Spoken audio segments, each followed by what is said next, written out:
Greetings and salutations, everyone. I hope you're all doing well today. Today I've got a very interesting upload to share with you. It's going to be encounters, but it's also going to be some speculative comparisons or identifications of cryptids. Now, I know that a lot of you, or some of you, may write in the comments, hey, that's not true, this and that. Well, let's remember that we don't know everything about cryptids. If we did, then it wouldn't be cryptozoology, it would be biology. I get a kick out of those people that will comment and say something like, oh, the type 2 dog man does not do this, it's a type 3 dog man. Well, how do you know?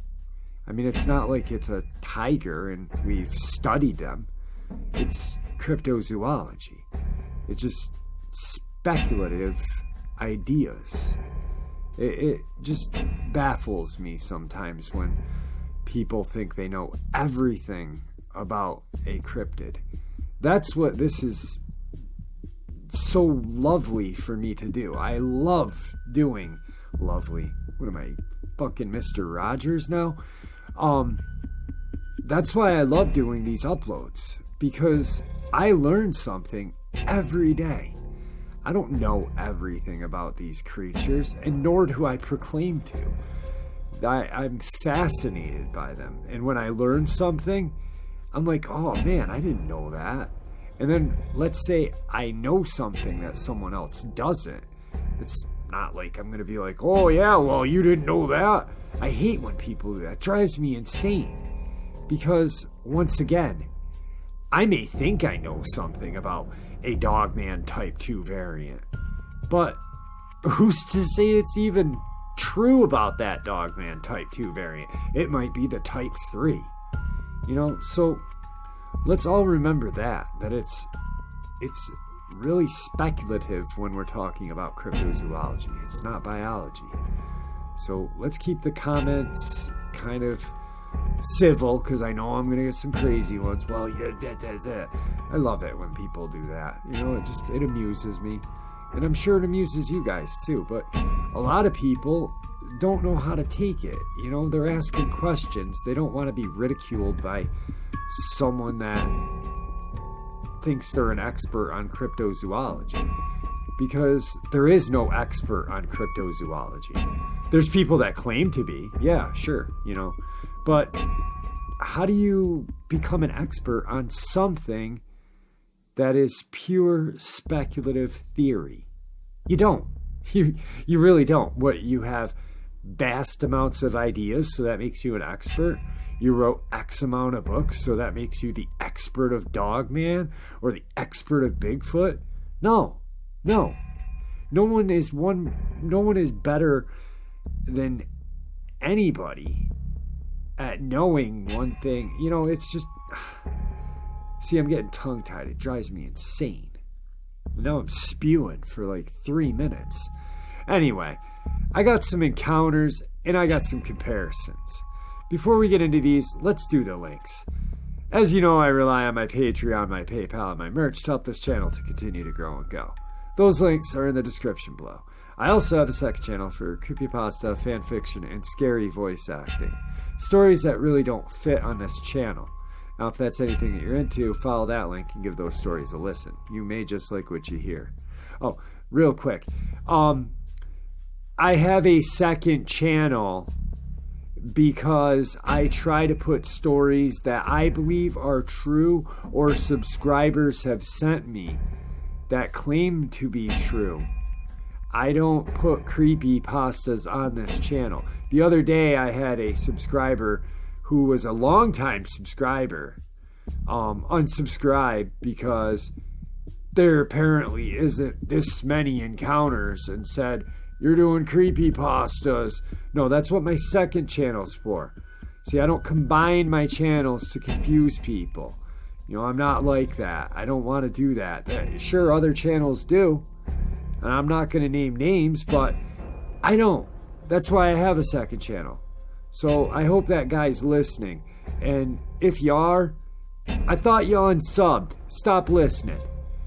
Now, I also started a GoFundMe page a while back to help raise some money for Urbex cryptid hunting and ghost hunting equipment. So far, I have an SLS cam, EVP recorder, and some trail cams. If that's anything that you're interested in helping with, that link is also in the description below. Now, I've taken enough of your time. Let's get on to these encounters, and let's get on to the comparisons of cryptids. Shall we? Today's first encounter. When I was 13, my mom decided I would be going to military boarding school. It was located north of Mexico in a place called Durango. Durango is known because it is home to many creepy things, drug cartels and the zone of silence, ghost towns, UFO sightings, etc. I was on that school for around 6 years, and one day a friend invited me and other students to go to his hometown to have some tacos with his dad, a well-known rancher. When we arrived to the town, we were at his house having some drinks, and eventually he decided it was time to go. We hopped in his pickup truck and we began driving right when the sun was setting. After about an hour and a half, everything was dark, and we had to turn on the headlights. I was in the front seat with my friend, and we had just arrived to the place. He slowed down the car, and we could just hear the nocturnal wildlife and some scratches on the car from branches or plants. The headlights allowed us to see just enough to distinguish shapes. He stopped the car right in front of a little lake, maybe a lagoon or pond, I really don't know. We could see some bushes and trees around the water, and a few meters in, right in front of the headlights, we could see what we thought was a rock. The guy started unloading the truck while we were joking around. My friend and I were still in the front smoking or something. All of a sudden, he just froze and said, "Did you see that?" While he pointed to the rock in front of the car with the tip of a cigarette. That just moved. Since I've always wanted to see a cryptid or something, I remained still. We were both looking at this rock when all of a sudden it turned its head around to face us with what I thought was Gollum's face. Big, round yellow eyes, arched back. I turned to my friend. He grabbed his gun and quickly got out of the car and fired 2 shots to the sky. All this while people are still unloading the truck and making a fire for grilling and such. I heard a few screams. I saw how this creature looked up to the sky, turned around and hopped to the water. Right after that, everyone began asking what happened. My friend told us that it was actually a common sight. He explained that his father and grandfather often saw the creature when they were hunting. He said they call it the Hombre Ran, or Frogman. Just a few of the guys saw the thing. We still had our tacos and everything. We were a little creeped out, but we assumed that the Frogman was probably more scared of us than we were of him. I saw many terrifying, creepy, and odd things in Durango, but the Frogman takes the cake. Today's second encounter. This isn't my story, but an old supervisor of mine that I believe completely. He was a wildland firefighter for the Forest Service. The setting is 2004, so Hell's Canyon area in the middle of Idaho. His crew had been working all day on an emerging incident that was going to be working on through the night. Being the assistant superintendent of the crew, second in charge effectively, he was out ahead, scouting on an ATV or something. He was working his way down a logging road and clearly hadn't been used in some time when a bobcat or a lynx, it's been a few years since I heard this story, appears in the middle of the road, but doesn't run away, as they usually would. The thing stands there for a good 10 seconds, screams at him, and scampers up a tree not 5 feet off the road. He finds this odd, but not particularly unsettling. Just a half a mile or so down the road, he finds a small cabin, also odd, as this is federal land and no private structures should be upon it. Upon investigation, all the windows had been boarded shut tight, and someone had done a good job doing so. The door had been punched out and secured to the hole drilled into the log frame by a chain. Someone did not want anything getting in or out. Peering through the hole in the door, he can see that everything in the house is upset. This has him kind of unsettled, so he hops on his ATV and heads back up the road. Well, here's where it gets really interesting. Right where the bobcat had been, there stands a Native American woman in badly tattered nightgown and bare feet, just standing there. He yells at her, asking if she needs help. She just screamed at him, the same scream as the cat had done before, and climbs right up the tree, faster than any human has any right to climb up a tree. Obviously, he nopes out of there as fast as he can. Unsure of who or what he just saw, he asks a local guy about the cabin. After asking around a little, a local Native American hears them talking and informs him that he just saw Pumuwa. It's in effect a skin changer or a warg. Now, I wouldn't believe most people that tried to tell me this, but this guy's a very serious man that didn't mess around with many things. He was dead serious the 2 times I had heard him tell it, and I believe him 100%.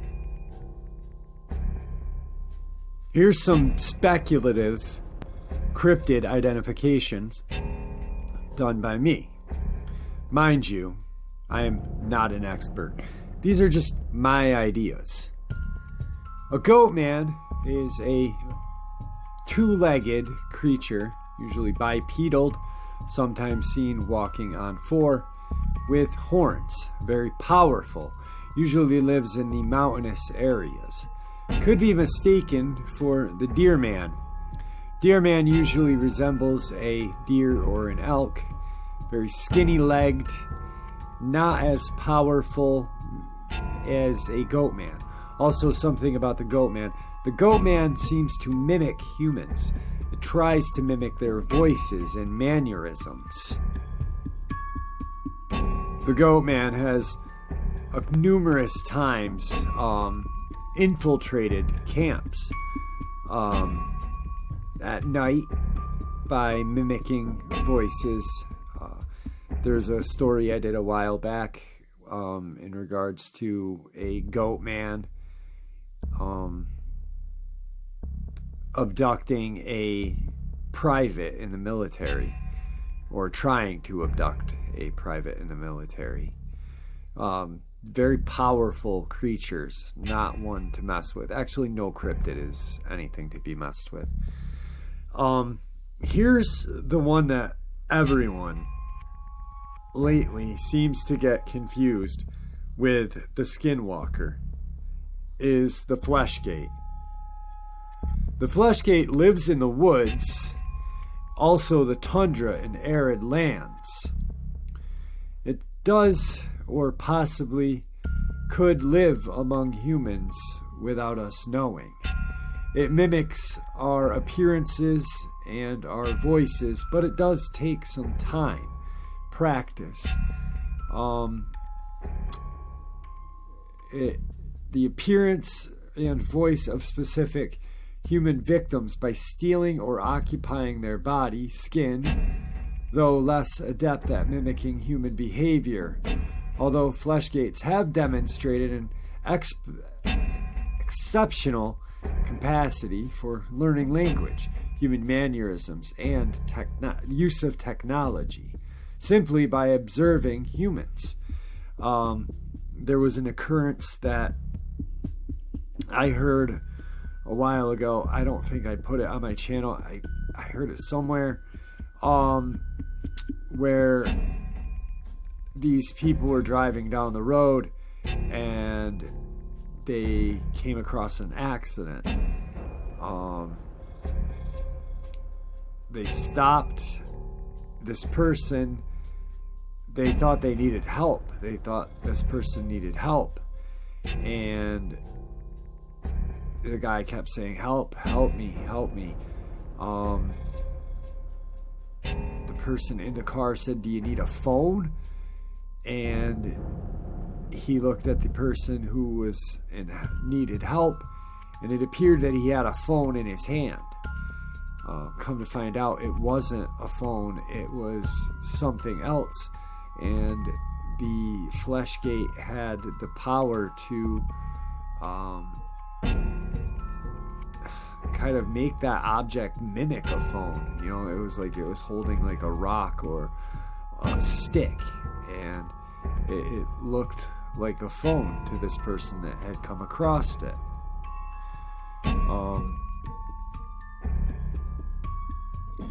A Fleshgate does not have the powers of a skinwalker. A skinwalker, they're very similar. You know, they mimic voices. They look creepy.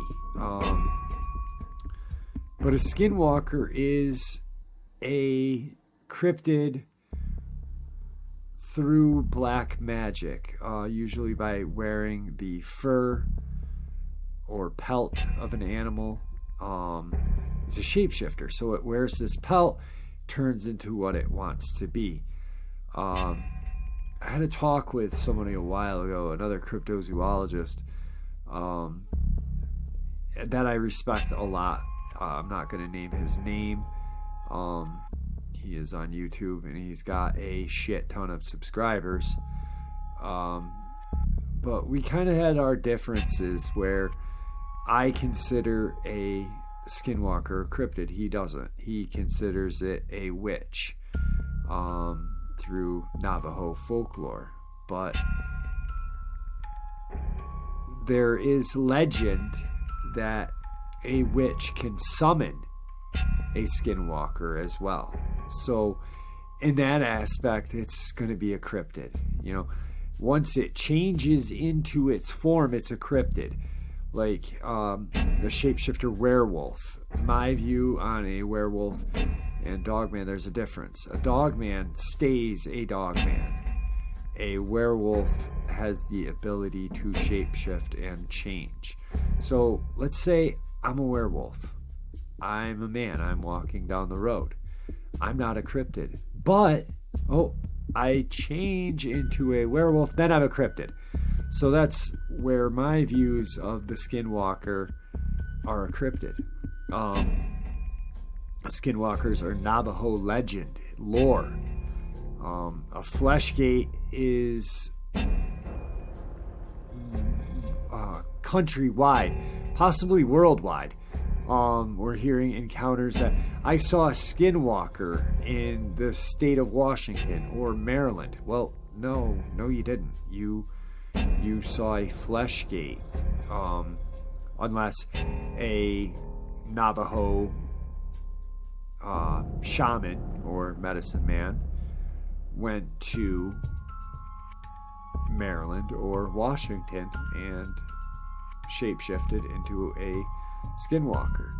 The encounter that I did prior to this comparison or identification, however you want to call it, that was a Pumawa, which is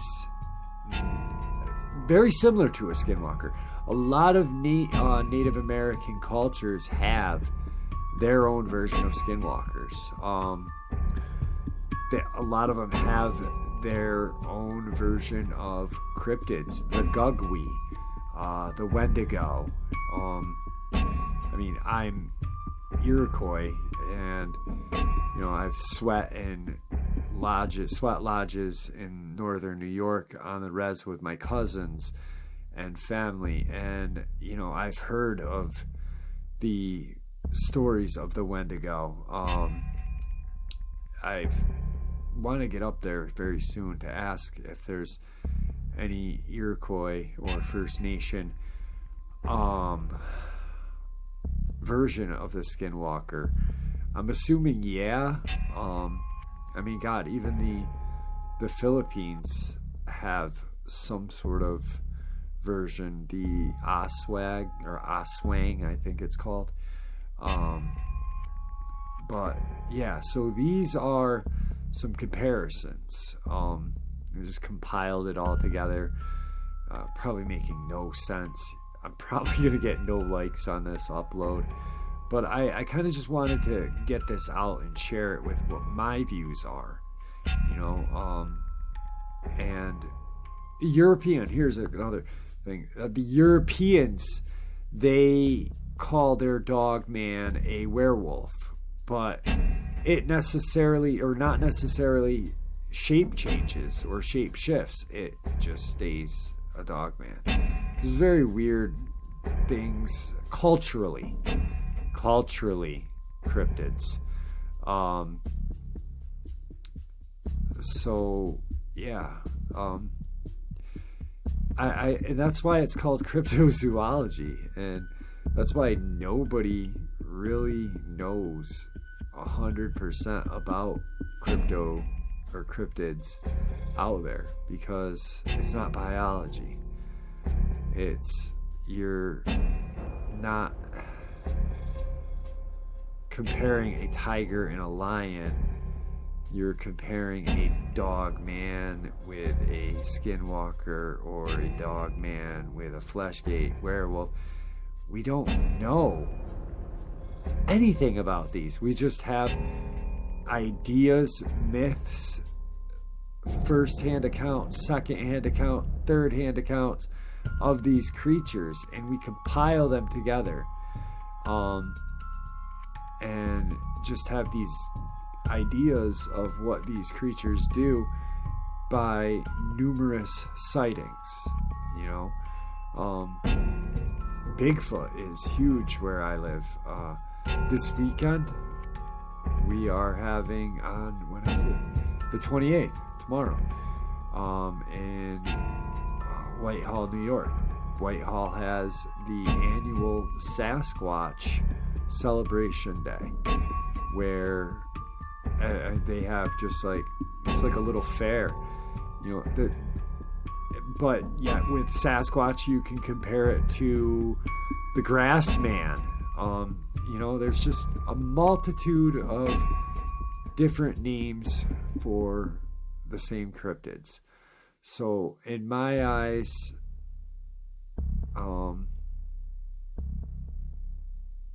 when someone says I saw a skinwalker in Maryland, maybe they did, and I'm not anybody to say, well, like I did, and I just said it a while ago. No, you didn't. It's hard. It's chances are you saw a fleshgate, unless a native culture has their own version of a skinwalker in that area. I wish there was a better definition and a better chart for cryptids, and I know that someone will probably make one and stand by very strong about their chart and this and that, being 100% factual. Once again, it's cryptozoology. It's not biology. I love it. You guys love it. And this is definitely a different upload than I normally do. I kind of wanted to do this for a while and just spew my ideas to you guys. I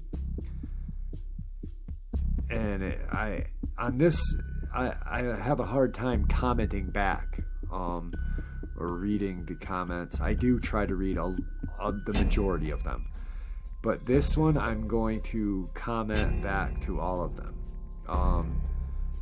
or at least read them and like them,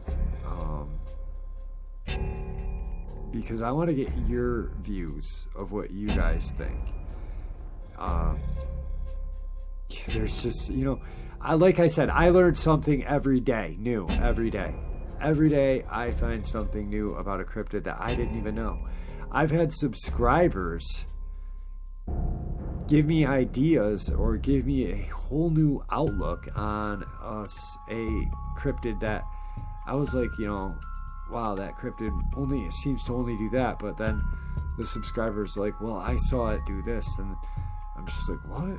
Oh my god, that's weird, you know? Just, I don't even know. I'm just spewing. I hope you guys enjoyed the couple of encounters that I put on this, and the random spew that I did. This is almost like a cryptid vlog, or blog, I guess, whatever, I don't know. Anyway, I hope you guys enjoyed this upload as much as I enjoyed spewing on the mic. And with that, guys, I bid you farewell.